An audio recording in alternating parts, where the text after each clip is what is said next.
তোমার প্রেমে পাগল সবই হায় জন্ম আমার শেখ পাড়াতে রেখোছ আমায় পাগল করে হায় জন্ম আমার ইন্ডিয়াতে রেখোছ আমায় পাগল করে রসুল তোমায় ভালোবাসি মন হৃদয় উজাড় করে বুকের মাঝে জ্বালায় আমার দূর হবে তোমার দিদারে দূর হবে তোমার দিদারে ও নবী সুখে তুমি দুঃখে তুমি মুখে তুমি বুকে তুমি হায় মায়া যদি লাগে তোমায় মায়া যদি লাগে তোমায় দিদার দিও স্বপ্ন যোগে রসুল তোমায় ভালোবাসি মন হৃদয় উজাড় করে বুকের মাঝে জ্বালায় আমার দূর হবে তোমার দিদারে দূর হবে তোমার দিদারে আল্লাহুম্মা ছেলেরা পড়ো মাশাআল্লাহ ওয়া আলা আলি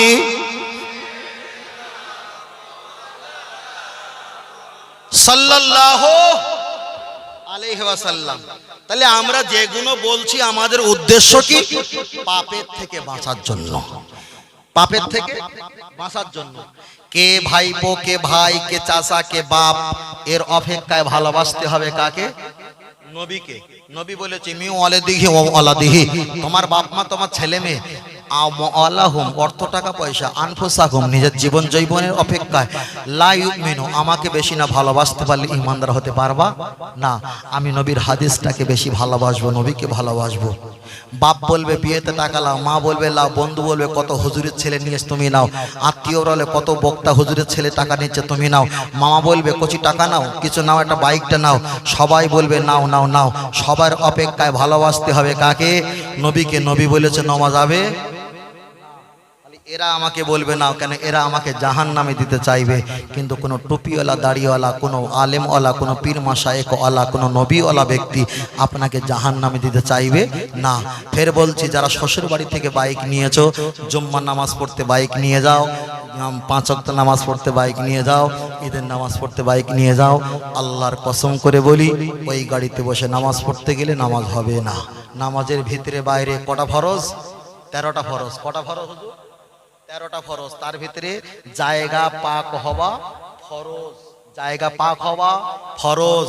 তুমি যে বাইকটা নিয়েছো ওই জায়গাটা হলো হারাম টাকা, ওই জায়গায় বসে নামাজ পড়লে, ওই জায়গা করে নামাজ পড়তে গেলে নামাজ নেহি হো সকতা, হতে পারে না, পারে না, পারে না। যদি কোনো মুফতি সাহেব বলে হবে, তাহলে ও হলো খরমা মার্কা হুজুর।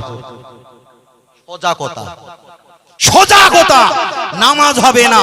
ফের বলছি, যে মসজিদ ওয়াকফে আওলাদ করা আছে, ওয়াকফে লিল্লাহ করা নেই, ওই ওয়াকফে আওলাদ মসজিদে নামাজ চলবে না। 27 গুণের সওয়াবের আশায় মেজলা হুজুর পীরকেলা বলতেন, বলছি বাড়ি একা একা নামাজ পড়, ঝগড়া করিস না, ঝগড়া করিস না, একা একা নামাজ পড়, একা একা নামাজ পড়। আল্লাহ চলেন, আমি আপনাকে বোঝাতে চেয়েছি, আপনি যদি শ্বশুর বাড়ি থেকে 50,000 টাকা যদি নাও নেন, গাড়ি যদি নাও নেন, আপনি সামানপত্র যদি না নাও, আপনার শ্বশুর যদি, আপনি শ্বশুরের কাছ থেকে টাকা চেয়েছেন, শ্বশুর বলল খোকা ছাদ দিতে 3 লক্ষ টাকা, আমি 2 লক্ষ টাকা দেবো, ওটা যদি চাওয়া হয়, চাওয়া যদি হয়, শরিয়াত বলেছে হারাম। আল্লাহ নবী বলেছে নামাজের ভিতরে বাইরে 13টা ফরজ, জায়গা কাপড় শরীর পাক, অক্ত কেবলা সতর ঢাক, নামাজের ভিতরে বাইরে 13টা ফরজ। ওই ঘরেতে আপনি নামাজ পড়বেন, নামাজ হবে না, হবে না। আপনি জামা কিনেছেন, টেলার্সের দোকানে দাম হয়েছে 351 টাকা, আপনি যদি 300 টাকা দিয়ে খুশি মনে যদি 51 টাকা যদি সমাধান করেন, কোনো সমস্যা নেই। যদি বাকি থাকে, সমাধান না করে যদি ওই অবস্থায় আপনি ইবাদত করেন, টাকা যদি না দাও, আপনার ওই নামাজটা হবে না। আপনি বাড়িতে কারেন্ট লাগিয়েছেন, কারেন্টে টাকা এসছে মিটারের টাকা 3000 টাকা, আপনি টাকা দেন না, পরে অন্য নামে মিটার করে চালিয়েছেন, এতদিন আপনার ইবাদত হবে না। আপনি সাবমার্সেল বসিয়েছেন, আপনি টিউবওয়েল বসিয়েছেন, পানি তুলছেন, ওটা যদি হুক মারা কারেন্ট হয়, আত্তুহুরু শাতরুল ঈমান, পরিষ্কার পরিচ্ছন্নতা উজু করবেন, ওই উজুতে নামাজ হবে না। আপনি নামাজ পড়বেন, নামাজ পড়ার সময় আপনি যে নামাজের মশাল্লাতে নামাজ পড়বেন, ওটা যদি শ্বশুর বাড়ি থেকে চাওয়া সম্পত্তি হয়, ওটা যদি হারাম টাকা কেনা হয়, ওখানে নামাজ হবে না। ও আমার মায়েরা, আপনারা যারা নামাজ পড়েন, আপনারা জোহরের নামাজ পড়েন, আপনারা বেলা 1টার দিকে 12টার দিকে গোসল করেছেন, চুলটা ভিজে আছে, তাই বাড়িতে কেউ নাই, আপনি অন্নাটা মাথায় দিয়েছেন, কোমরের কাছে এতটা চুল, টপিয়ে পানি পড়ে। শরিয়াতের মাসলা হলো চুল যদি খোলা থাকে ওই মহিলাদের নামাজ হবে না। মায়েদের বলবো, তোমাদের হাতে চুড়ি আছে, চুড়ি পরে নামাজ হবে, তবে একটা চুড়ি কেন, 10টা চুড়ি পরো। রুকু সেজদায় গেলে একটা চুড়ি যখন পড়বে, ওর উপরে 5টা চুড়ি গড় করে পড়লে আল্লাহ নবী বুখারীতে বললেন, মা আকুল্লি দারসিন শয়তানু, এটা হলো বাদ্যযন্ত্র, আপনার চুড়ি আওয়াজের কারণে নামাজ হবে না, তবে এমন চুড়ি পরবেন যাতে আওয়াজটা না হয়। চলেন 3য় নাম্বার, মায়েরা অনেকে নূপুর পায়ে দেয়, নূপুর পায়ে দেবো, আমি হারাম বলবো না, এটা জায়েজ, তবে নূপুরের 2টো মুখ এক জায়গায় করলে 3টে করে 6টা বলদানা থাকে, হাঁটলে ঝমঝম করে আওয়াজ হয়। নবী বললেন রহমতের ফেরেশতা আসবে না, ওই ঝমঝমি আওয়াজের কারণে তাদের নামাজটা হবে না। চলেন আমি আপনার কাছে বোঝাতে যাই, লক্ষ্য করে দেখা যায় মায়েরা নামাজ পড়বে আলহামদুলিল্লাহ ভালো, জোরে কোরআন পড়তে পারবে না, জোরে কোরআন তেলাওয়াত করতে পারবে না, নামাজে দাঁড়িয়ে জোরে সূরা পড়তে পারবে না। এখানে যদি হাজী সাহেব থাকে, আমার কথার সঙ্গে এক মিল হয়ে যাবে। এখান থেকে আল্লাহর কাবা বাইতুল্লাহ 8500 কিলোমিটার রাস্তা, যেতে গেলে 3,45,000 4.5 লক্ষ টাকা কম বেশি ব্যবধান। আল্লাহর কাবা বাইতুল্লাহ শরীফে গিয়ে আল্লাহুম্মা লাব্বাইক লা শারিকা লাকা ইন্নাল হামদা ওয়ান নি'মাতা লাকা এমন করে তাসবিহ পাঠ করা হয়। ও চাচাজি, আপনি হজ পাকে যাবেন, আলহামদুলিল্লাহ ভালো, তবে আপনার স্ত্রী হজ পাকে যাবে, ওটা ভালো। আপনি জোরে বলবেন আল্লাহুম্মা লাব্বাইক লা শারিকা লাকা, জোরে পাঠ করেন, কোনো সমস্যা নেই। একটা তাসবিহ পাঠ করলে 1 লক্ষ তাসবিহ তেলাওয়াতে সওয়াব পাওয়া যায়। আল্লাহু আকবার একবার বললে 1 লক্ষ আল্লাহু আকবারের সওয়াব পাওয়া যায়। যে মক্কায় আল্লাহ কোরআন নাজিল করেছে, ওই মক্কায় যদি একটা খতম পড়া হয় 1 লক্ষ কোরআন খতমের সওয়াব পাওয়া যায়। চাচাজি, তুমি কাবায় গিয়ে তাসবিহ পাঠ করবে, তোমার স্ত্রী আল্লাহর তাসবিহ যদি তোমার মতো জোরে একটা বার যদি আল্লাহুম্মা লাব্বাইক এমন করে যদি পড়ে, ফুরফুরার পীর মোজাদ্দেদ জামান দাদা পীর রাহমাতুল্লাহ তিনি বলেছেন, বসিরাট আল্লামা হুজুর একটা কিতাব লিখেছেন, কিতাবটার নাম হলো হজ সংক্রান্ত মসলার কিতাব।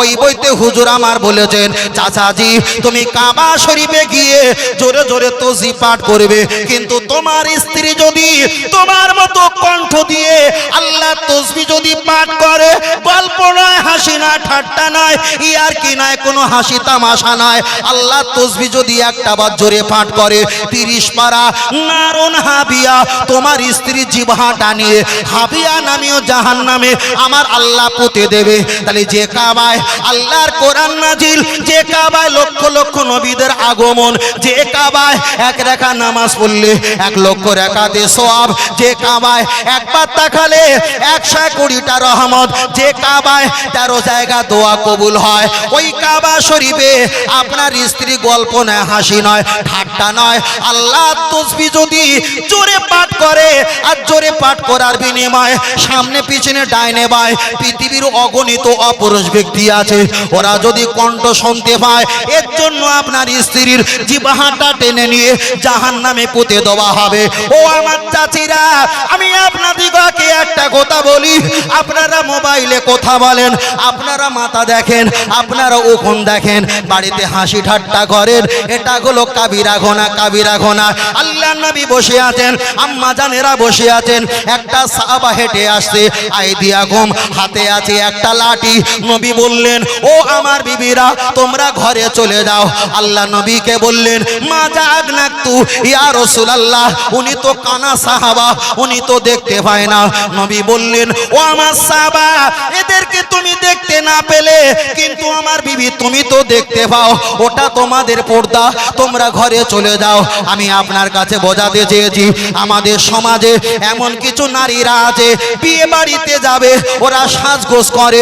বসিরহাট আল্লামা হুজুর উনি একটা ফতোয়ার কেতাবে বলেছেন, কেতাবটার নাম হলো ফতোয়ায়ে আমিনিয়া। হুজুর আমার ব্যাখ্যা করেছেন একটা মহিলা বিয়ে বাড়ি যেতে পারবে না, হারাম হারাম।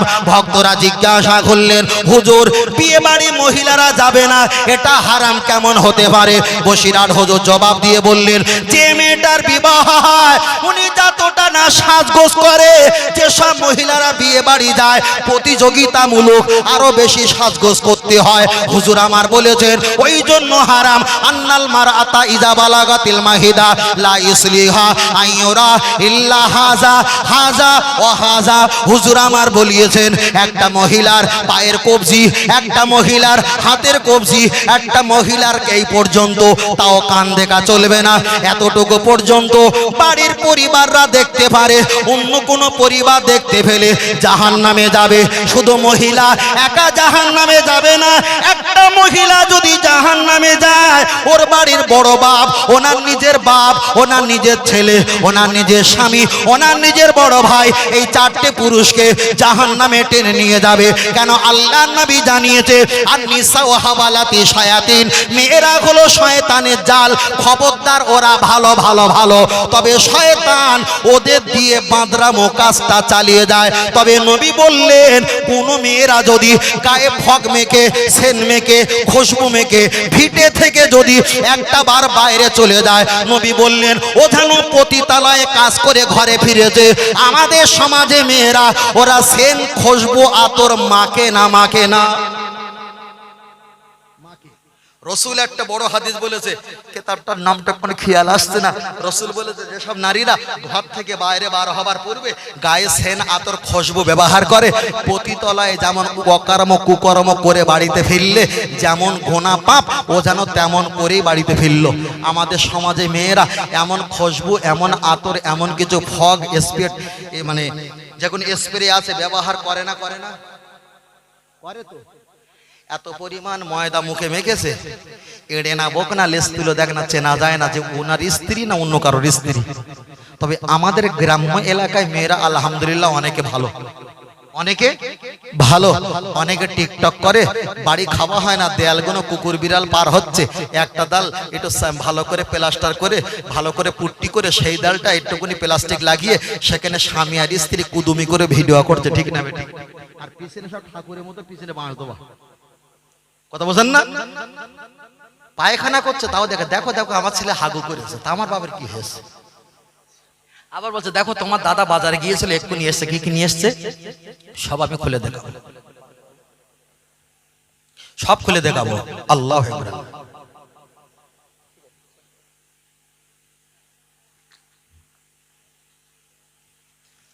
তবে আপনাদের এলাকায় এরকম কোন মেয়ে টিকটক করে নাকি? টিকটক করে না তো? তোমরা ফটো তোলার সময় ফেসবুকে দুটো আঙুল দাও কেন? এইরকম দেখ, দুটো আঙুল দিয়েছে। আমি কমেন্টে লিখেছি দুটো আঙুল দেওয়ার মানেটা কি? তা আমার প্রোফাইলটা চেক করেছে নিশ্চয়ের ভিতরে ঢুকে, হুজুর মানুষ কি বলবো, তা বলছি এসব আপনি বুঝবেন না। তা ভালো কথা। তারপরে একজন জিজ্ঞেস করলাম, বলি ভাই তোমরা ফটো তোলো, তা দুটো আঙুল দাও কেন? তা বলছে হুজুর যে দেখছে সেইটি আর যিনি ফটো তুলেছে সেইটি, বোঝাতে দুজন, ইয়োর মানে তুমি আর আমি, বোঝাতে চেয়েছে। আমি বলি না হয়নি। তা বলছে তাহলে হয়নি মানে তুমি কি বোঝাতে চেয়েছো? আমি একটা বলবো, বলছো বলো, গিলতে পারবি তো? হ্যাঁ গিলে লো, বলো। যারা ফটো তোলার সময় দুটো আঙুল উঁচু করে বোঝাতে চেয়েছে আমি 2 নাম্বার মাল। কয় নাম্বার? 2 নাম্বার তো নাকি বড় ভাই? ভুল বলছি আমি। একটা আঙুল তুললে কয় হবে? যখন ফটো তোলার সময় যখন দুটো আঙুল দিয়েছে বোঝাতে চাই আমি 2 নাম্বার। তা বলছে বলে ভাই এ তো গিলে খাওয়া সম্ভব না। আমি আগে জিজ্ঞেস করেছি তুই গিলে খেতে পারবি তো? তবে শোনো, ফেসবুকে ফটো দিয়েছো, তবে অসামাজিক কোনো ফটো দিও না, বুঝলেন না? আপনাদের এলাকায় এটা নামাজি বেশি না কম? অনেকটা কম নাকি? অনেক কম নাকি? মোটামুটি কম, মোটামুটি কম, অনেক কম মানে মোটামুটি কম। তবে এত পরিমাণ কম গোনা যাবে না। এত পরিমাণ কম গোনা যাবে? গোনা যাবে না। চলেন, এর ভিতরে যারা আছেন, আমি তাদের নামাজের কথা বলছি না, হজের কথা বলছি না, জাকাতের কথা বলছি না। কমিটি কারা কারা আছেন আর এই এলাকা যারা আছেন, ওই খাঁপাড়া যারা কারা কারা এসছে, খাঁপাড়াতে কারা এসছে? অনেক লোক এসছে, মাশাআল্লাহ রাখো। এই পাড়ার যারা যারা আছেন, কমিটি যারা আছেন, এই পাড়া জলসার সঙ্গে যারা জড়িত, 5 টাকা দিলে হয়, তাও দিয়েছে।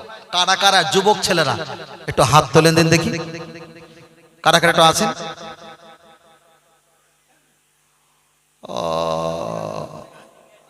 আমি দেখিস এটা রাখেন, হাত রাখেন। তাহলে আমার খাঁপাড়ার ভাইরা এখানে এসে চাপ না দিলে আপনাদের তো অবস্থা খারাপ ছিল, বুঝলেন না? খারাপ ছিল। তবে আমি একটা ছোট করে বলবো, আমি 5 জন চাইবো। কজন? নামাজ রোজা হজ জাকাতের জন্য না, আমি শুধু চাইবো যে ফেসবুকে একটা ছবি দেবেন। ছবিটা যখন দেবেন হালকা হালকা একটু দাড়ি থাকবে, আর ফেসবুকে ছবি দিয়ে বলবেন আমার জন্য সবাই দোয়া করবেন, নতুন আমি দাড়ি রাখার নিয়ত করেছি। আপনার কমেন্টে সবাই আমিন, আলহামদুলিল্লাহ, মাশাআল্লাহ, ভাই সুন্দর দেখাচ্ছে। লিখবে না? লিখবে না? লিখবে তো। নামাজ পড়ার কথা বলছি না, একটু হালকা হালকা, বিরাট কোহলির মতো অত বড় দাড়ি তাও না, একটু হালকা হালকা হালকা, 1 0 কাটে যেমন হালকা থাকে না, রেখে না থাকে। মানে ইমাম শাফির মাযহাবের মত হলো 40 হাত দূর থেকে যদি কোনো দাড়িওয়ালা দেখতে পাওয়া যায় যে ওটা দাড়ি, তাহলে ওই দাড়ি একটা জায়েজ। আমরা তো ইমাম শাফির মত নয়, এক্ষুনির জন্য ওই মতটা নয় মেনে নিচ্ছি, এক্ষুনির জন্য, বুঝলেন না? হালকা হালকা দাড়ি রাখবেন। কমিটির ভিতরে একজন হাত তুলে দেখাবেন, একজন হালকা হালকা দাড়ি রাখবেন। একজনে কে আছো? মাশাআল্লাহ, মাশাআল্লাহ, নারে তাকবীর। আর এটা তাকবীর দেন, নারে তাকবীর। তাকবীর জোরে হয় না কেন? তোমাদের বলেছি। হ্যাঁ, উনি হাত তুলেছে, ওনার দোয়ার জন্য একটু তাকবীর দেওয়া দরকার তো। তাহলে তাকবীর জোরে দেন, নারে তাকবীর। আহা, মরে যাও, ওইটা তাকবীর হলো। আর এটা জোরে তাকবীর দেন, নারে তাকবীর।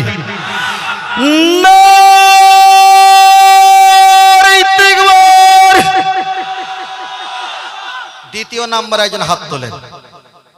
দ্বিতীয় নাম্বারে ভাইয়ের সঙ্গী হয়ে, মাশাআল্লাহ, তোমার তো আছে খুব সুন্দর, ওই রকমই রাখবে, একদম ওই রকম। 3 জন, 4 জন, আর কে আছো? 4 জন হয়েছ তো। আর একজন কে আছো? 5 নাম্বারে কে আছো? হালকা করে দাঁড়িয়ে রাখবে, কি আছে বাবা? আর একজন কে আছো? 5 নাম্বারে একজন কে আছো?